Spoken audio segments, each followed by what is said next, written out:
Hello friends, എല്ലാവർക്കും നമസ്കാരം. നിങ്ങളേവരും കാത്തിരിക്കുന്ന രേവതിയുടെയും സച്ചിയുടെയും നാളത്തെ വിശേഷത്തിലേക്ക് എല്ലാ കൂട്ടുകാർക്കും സ്വാഗതം. എല്ലാവർക്കും നല്ലൊരു ശുഭരാത്രിയൊക്കെ നേർന്നുകൊണ്ട് നമുക്ക് നാളത്തെ വിശേഷത്തിലേക്ക് കിടക്കാം അല്ലേ. അങ്ങനെ ഇന്ന് ലാസ്റ്റ് സീനായിട്ട് കണ്ടത് നമ്മുടെ രേവതി വർഷയുടെ മുമ്പിൽ നന്ദി പറയാൻ വേണ്ടി ചെല്ലുകയാണ്. തൻ്റെ ഭർത്താവിനെ രക്ഷിച്ചതിൻ്റെ ആ ഒരു നന്ദി രേഖപ്പെടുത്താൻ വേണ്ടി നമ്മുടെ വർഷയ്ക്ക് ഒത്തിരി ഇഷ്ടമാണ് ഫുഡെന്നൊക്കെ അറിഞ്ഞത് കൊണ്ട് തന്നെ ഒരു അടിപൊളി ചിക്കൻ കറിയൊക്കെ വെച്ചുകൊണ്ട്, ചിക്കൻ കറി അല്ലേ അങ്ങനെയാണെന്ന് തോന്നുന്നല്ലേ പറഞ്ഞത്, അപ്പോൾ അതൊക്കെ വെച്ചുകൊണ്ടാണ് ചെല്ലുന്നത്. അപ്പം ഏതായാലും നമ്മുടെ വർഷയ്ക്ക് രേവതിനെ ഭയങ്കരമായിട്ടും ഇഷ്ടമായി.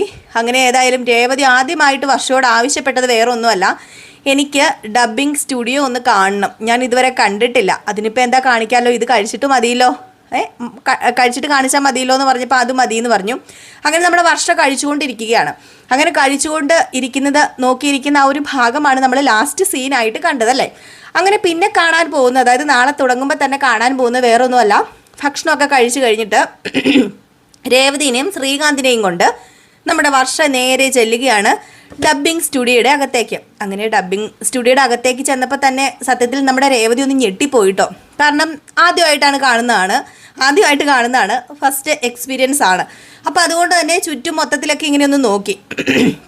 അങ്ങനെ നമ്മുടെ രേവതിയോട് പറഞ്ഞു, ഇതാണ് ഡബ്ബിംഗ് സ്റ്റുഡിയോ, ഇതാണ് കേട്ടോ ഇവിടുത്തെ എൻജിനീയർ എന്ന് പറഞ്ഞപ്പോഴത്തേക്കും, അതായത് അവിടുത്തെ സൗണ്ട് എൻജിനീയറിനെ ഇങ്ങനെ പരിചയപ്പെടുത്തിയതാണ്. അപ്പോൾ രേവതി ചോദിച്ചു, വീട് പണിയുന്ന എൻജിനീയർ ആണല്ലേ എന്നിങ്ങനെ ചോദിച്ചു കേട്ടോ. അപ്പം വീട് പണിയുന്ന എൻജിനീയറിനെ മാത്രമേ നമ്മുടെ രേവതിക്ക് അറിയത്തുള്ളൂ. അപ്പോൾ അതുകൊണ്ടാണ്, വലിയ ലോകപരിചയമൊന്നും ഇല്ലല്ലോ രേവതിക്ക്, അപ്പോൾ അതുകൊണ്ടാണ് അങ്ങനെ ചോദിച്ചത്. അപ്പം പെട്ടെന്ന് അയാൾ ചിരിച്ചപ്പോഴത്തേക്കും വർഷ പറഞ്ഞു, ഇത് വീട് പണിയുന്ന എഞ്ചിനീയർ ഒന്നും അല്ല കേട്ടോ, ഇതാണ് സൗണ്ട് എഞ്ചിനീയർ. ഈ സൗണ്ട് എഞ്ചിനീയർ പറയുന്ന പ്രകാരമാണ് ഞങ്ങൾ ഇതെല്ലാം സെറ്റാക്കുകയും അതുപോലെ തന്നെ ഞങ്ങളുടെ സൗണ്ട് കേട്ട് ഇത് റെക്കോർഡ് ചെയ്ത് അതിൻ്റെ വേരിയേഷനൊക്കെ വരുത്തി എല്ലാം ചെയ്യുന്നത് ഈ സൗണ്ട് എഞ്ചിനീയറാണ് എന്നൊക്കെ ഇങ്ങനെ പറഞ്ഞു കേട്ടോ. എന്നിട്ട് ഇതാണ് ഞങ്ങൾ ഇരുന്ന് ഡബ് ചെയ്യുന്നത്. ഏതായാലും ഇതൊന്ന് ചെവിയിൽ വെച്ച് നോക്കുന്നുണ്ടോ എന്ന് പറഞ്ഞ് മറ്റേ ആ ഒരു സംഭവം ഉണ്ടല്ലോ, അതിൻ്റെ പേര് എനിക്ക് കറക്റ്റായിട്ട് അറിയില്ല കേട്ടോ. ആ ഒരു സാധനം എടുത്ത് ഇങ്ങനെ ചെവിയിൽ ഇങ്ങനെ വെച്ച് കൊടുത്തു, രണ്ട് ചെവിയിൽ ഇങ്ങനെ വെച്ച് കൊടുത്തപ്പോഴത്തേക്ക് നമ്മുടെ രേവതിയുടെ ആ ഒരു എന്താ പറയുക എക്സ്പ്രഷനൊക്കെ കാണാൻ നല്ല സ്റ്റൈലാണ് കേട്ടോ. അങ്ങനെ പെട്ടെന്ന് ഇങ്ങനെ എടുത്തു വെച്ചു, ശബ്ദമൊക്കെ കേട്ട് കഴിഞ്ഞപ്പോഴത്തേക്ക് പെട്ടെന്ന് എന്തോ ഒരു അത്ഭുതം രേവതിക്ക്. അങ്ങനെയാണ് നമ്മുടെ വർഷയ്ക്ക് പെട്ടെന്ന് ഒരു ഐഡിയ തോന്നിയത്. അപ്പോൾ വർഷ പറഞ്ഞു, അതെ ഒരു കുട്ടി ഡബ്ബിങ്ങിന് വന്നിട്ടില്ലെന്നല്ലേ പറഞ്ഞത്, അതും കൂടെ ഞാൻ ചെയ്യണമെന്നല്ലേ പറഞ്ഞത്, നമുക്കൊരു കാര്യം ചെയ്താലോ, രേവതിനെ കൊണ്ട് ഒന്ന് ചെയ്യിപ്പിച്ച് നോക്കിയാലോ, എന്താ സാറിന് കുഴപ്പമുണ്ടോ എന്ന് ചോദിച്ചപ്പം, ഹേയ് എനിക്കെന്ത് കുഴപ്പം, വർഷയ്ക്ക് വിശ്വാസം ഉണ്ടെങ്കിൽ എനിക്ക് കുഴപ്പമൊന്നുമില്ല, എന്നാൽ നമുക്കൊന്ന് ചെയ്യിപ്പിച്ച് നോക്കാമെന്ന് പറഞ്ഞപ്പം, എങ്കിൽ പിന്നെ രേവതി ചേച്ചി റെഡിയാണോ, നമുക്ക് ഒന്ന് ചെറുതായിട്ട് ഡബ്ബ് ചെയ്ത് നോക്കിയാലോ എന്ന് പറഞ്ഞപ്പം, ഡബ്ബ് ചെയ്യാനോ എൻ്റെ ഈശ്വര, അതിന് എനിക്ക് ഡബ്ബിങ്ങിൻ്റെ ABCD പോലും അറിയില്ല, പിന്നെ എങ്ങനെയാണ് ഞാൻ ഡബ്ബ് ചെയ്യണത്, ദേ അതൊന്നും അറിയാനൊന്നും ഇല്ലെന്നേ, രേവതി ചേച്ചീനെ കൊണ്ട് പറ്റും. ഏതായാലും രേവതി ചേച്ചി ഇതൊന്ന് ചെവിയിൽ വെച്ചേ, എന്നിട്ട് ദേ ഈ നോട്ട് ഇത് കണ്ടില്ലേ, ഇതിലെഴുതിയേക്കുന്ന ഡയലോഗ് ഒന്ന് വായിച്ച് നോക്കിയിട്ട്, അതൊന്നും കൂടെ വായിച്ച് നോക്കി, 2 തവണ വായിച്ച് നോക്കിയിട്ട് അങ്ങ് പറയ്, അപ്പോഴത്തേക്ക് ശരിയായിക്കോളൂ എന്ന് പറഞ്ഞപ്പോഴത്തേക്കും ശ്രീകാന്തിനോട് ഇങ്ങനെ മുഖത്തേക്ക് നോക്കുകയാണ് നമ്മുടെ രേവതിക്ക് സത്യം പറഞ്ഞു കഴിഞ്ഞിട്ടുണ്ടെങ്കിൽ വല്ലാത്തൊരു അത്ഭുതമാണ്, പേടിയോ അത്ഭുതമോ എന്നൊക്കെ പറയാം. അങ്ങനെ ശ്രീകാന്ത് പറഞ്ഞു, ഏതായാലും വർഷം ആദ്യമായിട്ട് ആവശ്യപ്പെട്ട കാര്യമല്ലേ, എടത്തി ഒന്ന് ചെയ്ത് നോക്കാം എടത്തി എന്നിങ്ങനെ പറഞ്ഞു. ഏതായാലും ശ്രീകാന്തിൻ്റെ ആ ഒരു സപ്പോർട്ടും വർഷയുടെ സപ്പോർട്ടൊക്കെ കൊണ്ട് ആ ഒരു പേപ്പറൊക്കെ കൈ പിടിച്ച് ചെവിയിൽ ആ കുന്ത്രാണ്ടൊക്കെ കയറ്റി വെച്ചിട്ട് നമ്മുടെ രേവതി ഇങ്ങ് പറയാൻ തുടങ്ങി. അപ്പം ആ ഒരു സീനിൽ, അതായത് സീന് കാണിക്കുന്നുണ്ട് അവിടെ അതൊന്നും നോക്കാതെ രേവതി ഇത് ചുമ്മാ അങ്ങ് വായിച്ചു വിട്ടപ്പോഴത്തേക്കും വർഷ പറഞ്ഞു, നിർത്ത്, ഇതിങ്ങനെ വായിച്ചു വിടാനുള്ളതല്ല, ഇത് ആ സീന് നോക്കിയിട്ട് അവർ പറയുന്നു, അപ്പം നമ്മൾ പറയണം, പിന്നെ നമ്മൾ ഇങ്ങനെ വെറുതെ ഇങ്ങനെ പറഞ്ഞാൽ പോരാട്ടോ, ഇതിന് പറയേണ്ടതായ ഒരു സ്റ്റൈലുണ്ട്, നമ്മൾ ഒരാളെ വഴക്ക് പറയുന്ന സീനാണിത്. ദേ ഞാനൊരു കാര്യം പറയാം, ഇപ്പം ആ കുട്ടി അമ്മായിയമ്മേനെ വഴക്ക് പറയുന്ന സീനാ, ഞാനൊരു കാര്യം പറയട്ടെ, രേവതി ചേച്ചിക്ക് ആരോടെങ്കിലും ദേഷ്യമുണ്ടെങ്കിൽ അവരോട് സംസാരിക്കുന്നത് പോലെ അങ്ങ് സംസാരിച്ച് വിട്, വായിച്ചങ്ങ് വിട്ടാൽ മതി, ആ ഒരു ഇതൊക്കെ വരണോട്ടോ, ആ ഒരു ഗൗരവവും ആ ഒരു ദേഷ്യമൊക്കെ ശബ്ദത്തിൽ വരണോട്ടോ എന്ന് പറഞ്ഞപ്പോഴത്തേക്കും നമ്മുടെ രേവതി വേണോ എന്നിങ്ങനെ ചോദിച്ചപ്പം വേണം, ഒന്ന് നോക്ക്, ട്രൈ ചെയ്ത് നോക്ക്, ഇങ്ങനെയൊക്കെ തന്നെയാന്നേ എല്ലാവരും എന്നൊക്കെ പറഞ്ഞു. അങ്ങനെ രേവതി രണ്ടും കൽപ്പിച്ച് ദൈവങ്ങളെയൊക്കെ മനസ്സിൽ വിചാരിച്ചിട്ട് വേറൊരാളെയും കൂടെ മനസ്സിൽ വിചാരിച്ചു, ആരെയാ, നമ്മുടെ ചന്ദ്രനെ. ഏതായാലും ആ സീനും അമ്മായിയമ്മേനെ വഴക്ക് പറയുന്നൊരു സീന് തന്നെയാണ്, അതായത് അമ്മായിയമ്മയോട് ഷൗട്ട് ചെയ്യുന്നൊരു സീന് തന്നെയാണ്. അപ്പം നമ്മുടെ രേവതി ആണെങ്കിൽ ചന്ദ്രനെ മനസ്സിൽ വിചാരിച്ചിട്ട് ചന്ദ്രയോട് പറയുന്നത് പോലെ ഈ ഡയലോഗ് വെച്ചങ്ങോട്ട് കാച്ചി കേട്ടോ. ആ ഡയലോഗൊക്കെ ഞാൻ നാളെ രാവിലെ നിങ്ങൾക്ക് പറഞ്ഞുതരാം എന്താ ഡയലോഗ് എന്നൊക്കെ കേട്ടോ, ഇത് പ്രമേയമായതുകൊണ്ടാണ് ഞാൻ പറയാത്തത്. അപ്പോൾ ആ ഡയലോഗൊക്കെ അങ്ങോട്ട് വെച്ച് കാച്ചു വിട്ടു രേവതി. ഏതായാലും കണ്ണടച്ച് തുറന്നു കഴിഞ്ഞപ്പോഴത്തേക്കും അവിടെ ഇരുന്ന സൗണ്ട് എഞ്ചിനീയറും അതുപോലെ തന്നെ വർഷയും ശ്രീകാന്തും അവിടെ ഇരുന്ന ആ ഒരു പ്രൊഡക്ഷനിലുള്ള എല്ലാവരും കൂടി അങ്ങോട്ട് കൈ കൊട്ടിട്ടോ. രേവതിക്കും അങ്ങ് എന്തോ പോലെയായിപ്പോൾ. എന്നിട്ട് വർഷ പറഞ്ഞു, എന്ത് രസമായിട്ടാണ് രേവതി ചേച്ചി പറഞ്ഞിരിക്കുന്നതെന്ന് പറഞ്ഞപ്പോഴത്തേക്കും അവിടെ ഇരുന്ന സൗണ്ട് എഞ്ചിനീയർ പറഞ്ഞു, സത്യത്തിൽ ഇത് നമ്മൾ വേറൊരു പെൺകുട്ടിക്ക് വേണ്ടി വെച്ചതല്ലായിരുന്നോ? ആ പെൺകുട്ടി പറയുന്നതിനേക്കാൾ നല്ല പക്ക ഡീസൻ്റ് ആയിട്ടാണ് രേവതി പറഞ്ഞിരിക്കുന്നത്. ഇനിയിപ്പം എന്തെങ്കിലും അവസരം വന്നു കഴിഞ്ഞാൽ വിളിക്കാട്ടോ, വർഷയോട് പറഞ്ഞാൽ മതിയല്ലോ എന്ന് പറഞ്ഞപ്പോഴത്തേക്കും രേവതി വല്ലാത്തൊരു സന്തോഷത്തോടു കൂടി തന്നെ നിൽക്കുകയാണ്. അങ്ങനെ അവിടെ നിന്ന് നമ്മുടെ രേവതി പിന്നെ പോകുന്നത് എന്ന് പറഞ്ഞാൽ വേറെ ആരെയും കാണാനല്ല, നമ്മുടെ രേവതിയുടെ അനിയത്തീനെ കാണാനാണ്.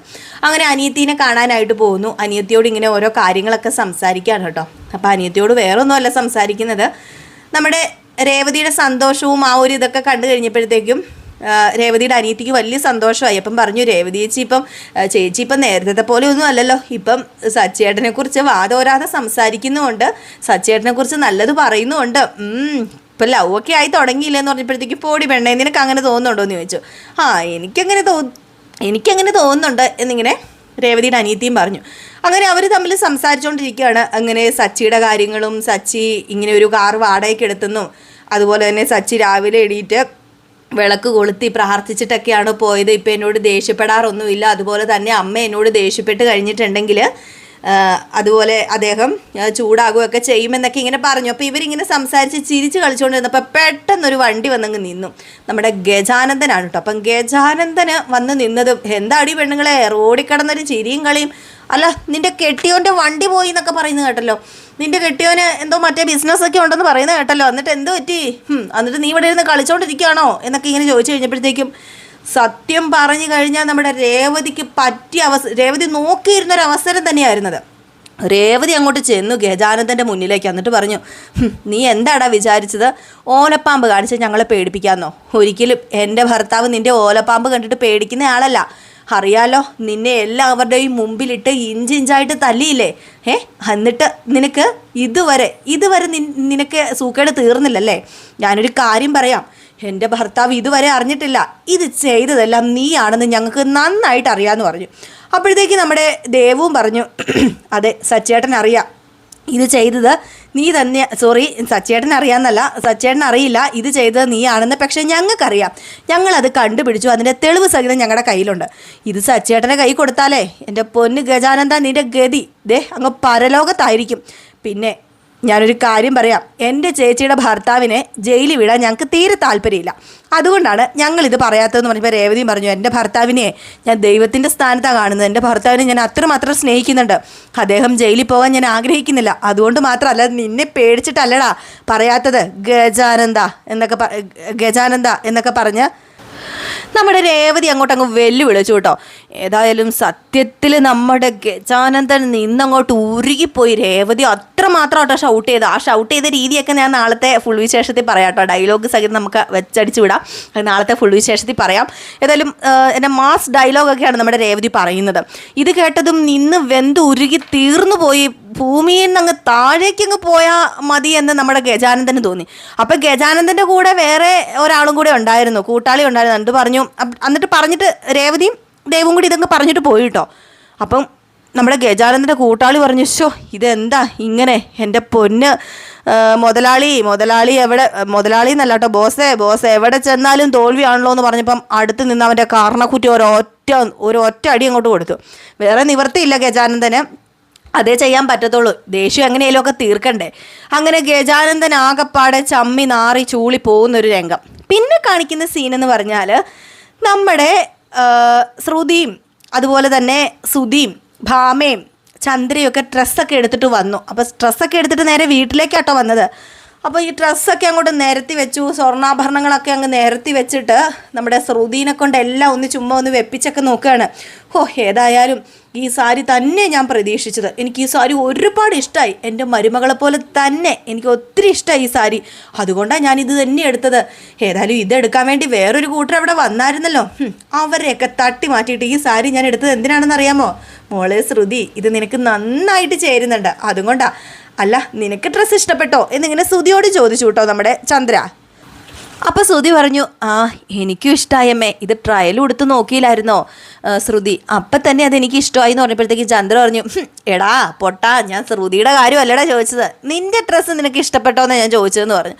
അപ്പോഴത്തേക്കും നമ്മുടെ ശ്രുതി ഒന്ന് ചമ്മിയിട്ട് പറഞ്ഞു, ആ എനിക്ക് ഇഷ്ടമായമ്മേ എന്നിങ്ങനെ പറഞ്ഞു. അപ്പോൾ ഇതൊക്കെ കേട്ടുകൊണ്ടാണ് നമ്മുടെ രേവതി അവിടെ ഇരിക്കുന്നത്. രേവതിക്ക് ഒരു ഡ്രസ്സ് എടുക്കുമോ, രേവതിക്ക് എന്താ പറയുക, രേവതിനെ മൈൻഡ് പോലും ചെയ്യുന്നില്ല. രേവതി അവിടെ ഇരുന്ന് പച്ചക്കറിയൊക്കെ അരിഞ്ഞുകൊണ്ടിരിക്കുകയാണ് കേട്ടോ. അപ്പം ഭാമ ഇടയ്ക്ക് ചന്ദ്രയോട് പറയുന്നുണ്ട്, എടി നീ ഒരു കാര്യം ചെയ്യുക, നിൻ്റെ മൂത്ത മരുമകളല്ലേ, അവളെയും കൂടി ഒന്ന് കാണിക്കടി എന്ന് പറഞ്ഞപ്പോഴത്തേക്കും പിന്നെ അവളെ കാണിച്ചിട്ട് ഇപ്പം എന്നാത്തിൻ്റെ കുഴപ്പമൊന്നും അറിഞ്ഞില്ല. അതെ, ഇവിടെ ചിലവർ കാലെടുത്ത് കുത്തിയതും എന്താ സംഭവിക്കുന്നതെന്നറിയാമോ, ഓരോരുത്തരുടെ ജോലി നഷ്ടപ്പെടുന്നു, വണ്ടി നഷ്ടപ്പെടുന്നു, കേസാകുന്നു, ജയിലിൽ കയറുന്നു. എന്തൊക്കെ പ്രശ്നങ്ങളാണ് ഉണ്ടാകുന്നതെന്ന് അറിയാമോ മോളെ. പക്ഷേ എൻ്റെ മോള് കയറി വന്നാൽ ഉണ്ടല്ലോ, ഈ വീട്ടിൽ ഐശ്വര്യം മാത്രമായിരിക്കും. എൻ്റെ മോള് കയറി വന്നാൽ എൻ്റെ ശ്രുതിക്കുണ്ടല്ലോ ചാകരയായിരിക്കും, ചാകര. ഇനി അവനായിരിക്കും ഈ വീട്ടിലെ മിടുക്കൻ, പൈസ ഉണ്ടാക്കുന്നവൻ എന്നൊക്കെ ഇങ്ങനെ പറയുകയാണ്. ഇതൊക്കെ കേട്ടിട്ട് നമ്മുടെ രേവതിക്ക് വല്ലാത്ത വിഷമമായി പോവാണ് കേട്ടോ. അങ്ങനെ നമ്മുടെ ശ്രുതിനെ കൊണ്ട് സാരി ഇങ്ങനെ വെപ്പിച്ച് നോക്കുന്നു, നടത്തിക്കുന്നു. ആ ഒരു നെക്ലേസ്, കുറേ ഓർണമെൻറ്റ്സ് ഒക്കെ മേടിച്ച് അതൊക്കെ വെച്ച് നോക്കുന്നു. ഇതൊക്കെ രേവതി കാണുന്നുണ്ട്. അങ്ങനെ ലാസ്റ്റ് രേവതിയോട് പറഞ്ഞു, അതെ നീ ഒരു കാര്യം ചെയ്യുക, പോയി ഒരു 4-5 ഗ്ലാസ് ചായ എടുത്തോണ്ട് വരാൻ പറഞ്ഞു.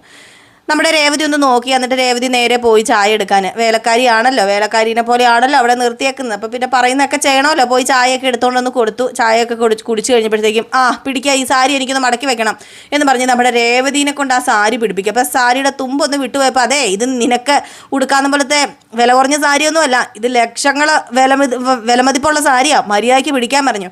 അങ്ങനെ രേവതിനെ ഏതാണ്ട് ഷൗട്ട് ചെയ്യുന്ന രീതിയിലൊക്കെ കാണിക്കുന്നുണ്ട്.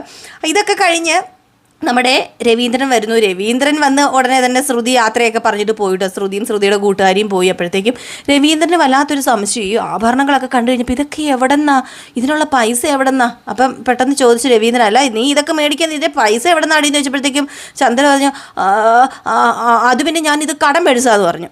ഏതായാലും ആ ഒരു ഭാഗമൊക്കെ നടന്നുകൊണ്ടിരിക്കുമ്പോൾ നമ്മുടെ സച്ചിയും കയറി വരികയാണ്. അപ്പം സച്ചി കയറി വരുമ്പോഴാണ് ഇനിയിപ്പം നമ്മുടെ ചന്ദ്രയുടെ തൊലി ഉരിക്കാൻ പോകുന്നത്. വേറെ ഒന്നുമല്ല, നമ്മുടെ രേവതിക്ക് സാരി ഒന്നും മേടിക്കാത്തതിന് സച്ചി നല്ലത് പറയുന്നുണ്ട് കേട്ടോ. ഏതായാലും നമ്മുടെ രേവതിക്ക് അത് ഇഷ്ടപ്പെടുന്നുമുണ്ട്. നമ്മുടെ രേവതിനെ പരിഗണിച്ചല്ലോ സച്ചി. രേവതിക്ക് സാരി മേടിച്ചില്ല എന്ന് പരാതി നമ്മുടെ ചന്ദ്രയോട് പറഞ്ഞല്ലോ. അപ്പം അത് കേട്ട് കഴിയുമ്പോൾ രേവതിക്ക് വലിയ സന്തോഷമാകുന്നുണ്ട് കേട്ടോ. അപ്പോൾ ഇതൊക്കെ കോർത്തിണക്കിക്കൊണ്ട് ഒരു അടിപൊളി വിശേഷം തന്നെയാട്ടോ വന്നിരിക്കുന്നത്. അപ്പം മറക്കാതെ എല്ലാവരും നാളെ കാണുക. നാളെ രാവിലെ 6:45 ഫുൾ വിശേഷവുമായിട്ട് നമ്മൾ വരുന്നതായിരിക്കും. എന്നും പതിവ് പോലെ വരുന്ന സമയം തന്നെ 6:45 വരുന്നതായിരിക്കും. മറക്കാതെ കയറി കാണണേ. പിന്നെ നമ്മുടെ വ്ളോഗ് ചാനൽ നമ്മൾ തുടങ്ങിയ കാര്യം നിങ്ങളോട് പറഞ്ഞിട്ടുണ്ട്. അപ്പോൾ ഒത്തിരി പേരൊന്നും സബ്സ്ക്രൈബ് ചെയ്യുന്നില്ല, എന്താണെന്നറിയില്ല. എൻ്റെ സബ്സ്ക്രൈബേഴ്സിനൊന്നും എന്നെ അങ്ങോട്ട് ഇഷ്ടപ്പെടുന്നില്ലെന്ന് തോന്നുന്നു. പകുതി പേരും വരുന്ന സബ്സ്ക്രൈബ് ചെയ്യുന്നില്ല. ചുമ്മാ ഞാൻ മറ്റേ ലിങ്ക് ഇട്ട് കൊടുക്കുന്നുണ്ട്. ദിവസം 1-2 പേര് സബ്സ്ക്രൈബ് ചെയ്യുന്നേ ഉള്ളൂ കേട്ടോ. അതിനി കാണാഞ്ഞിട്ടാണോ എന്നും അറിയില്ല. നമ്മൾ ലിങ്ക് ഇടുന്നത് പോസ്റ്റിലാണ്, അതായത് കമ്മ്യൂണിറ്റിയിൽ. നമ്മുടെ പ്രൊഫൈൽ എടുക്കുമ്പോൾ അതിൽ കമ്മ്യൂണിറ്റിയിലാണ് നമ്മൾ ലിങ്ക് ഇട്ടേക്കുന്നത്. അപ്പോൾ ഒന്ന് കയറി ഒന്ന് ചെക്ക് ചെയ്ത് നോക്കിയിട്ട് എൻ്റെ എല്ലാ സബ്സ്ക്രൈബേഴ്സും ഒന്ന് സബ്സ്ക്രൈബ് ചെയ്ത് വെച്ച് സഹായിക്കണം കേട്ടോ. നമ്മളൊരു തുടക്കക്കാരാണ്, അപ്പോൾ അതും കൊണ്ടൊന്ന് സപ്പോർട്ട് ചെയ്ത് സഹായിക്കണം കേട്ടോ നിങ്ങൾ. വേണമെങ്കിൽ ഞാൻ ഡിസ്ക്രിപ്ഷൻ ബോക്സിലും ലിങ്ക് കൊടുത്തേക്കാം. ഒന്ന് കയറി നോക്കിയിട്ട് ഒന്ന് സബ്സ്ക്രൈബ് ചെയ്ത് വെക്കണേ. എന്നിട്ട് എന്തെങ്കിലുമൊക്കെ തെറ്റും കുറ്റങ്ങളും ഒക്കെ ഉണ്ടെങ്കിൽ പറഞ്ഞോ, കമൻറ്റിലൂടെ ഇങ്ങോട്ട് അറിയിച്ചോ. നമുക്കതൊക്കെ നികത്തി അടിപൊളിയായിട്ട് ചെയ്യാം. അപ്പോൾ ഇപ്പോൾ തന്നെ ഒരുപാട് നീണ്ടുപോയി, ലെങ്തായി പോയി നമ്മുടെ വീഡിയോ. അപ്പോൾ ഏതായാലും ഈ ലെങ്ത് കൂടുന്നതനുസരിച്ച് പരസ്യം കയറി വരും. പരസ്യം കയറി വരുമ്പോൾ നിങ്ങൾക്ക് കാണാനുള്ള ഇൻട്രസ്റ്റ് കുറയും. അപ്പോൾ അതുകൊണ്ടാണ് ഞാൻ വൈകിട്ടിടുന്നത് മാക്സിമം ലെങ്ത് കുറച്ചിടുന്നത് കേട്ടോ. ഞാനല്ല പരസ്യം ഇടുന്നത്, യൂട്യൂബാണ് പരസ്യം ഇടുന്നത്. നമ്മൾ ലെങ്ത് കൂടുന്നതനുസരിച്ച് പരസ്യം ഇട്ട് പോകും അവർ. അപ്പോൾ എന്നെ കുറ്റം പറയും. നമ്മൾ ഈ പറഞ്ഞങ്ങ് പോകുമ്പോൾ ലെങ്ത് കൂടി പോകും കേട്ടോ. അപ്പോൾ ചിലവർ ചോദിക്കുന്നുണ്ട്, ചിന്നുവിന് എന്ത് പരസ്യമാണ് ചിന്നു എന്ന് ചോദിക്കുന്നുണ്ട്. ഒരിക്കലും ഞാൻ കാരണമല്ല. ഞാൻ ലെങ്ത്, അതായത് നമ്മൾ രാവിലെ വിശേഷം ഇടുമ്പോൾ നമ്മൾ ഫുൾ ഡയലോഗ് സഹിതമല്ലേ പറയുന്നത്. അപ്പം ഫുൾ ഡയലോഗ് സഹിതം കേൾക്കുമ്പോഴേ അതിനൊരു രസമുള്ളൂ. അപ്പോൾ അതുകൊണ്ടാണ് ഞാൻ അങ്ങനെ ഫുൾ ഡയലോഗ് സഹിതം പറയുന്നത്. അപ്പോൾ ലെങ്ത് ആയി പോകും കേട്ടോ. ഏതായാലും എല്ലാവർക്കും ഒരു അടിപൊളി ശുഭരാത്രിയൊക്കെ നേർന്നുകൊണ്ട് നിർത്തുന്നു. അടുത്ത വിശേഷമായിട്ട് കാണാം. Tata, bye bye.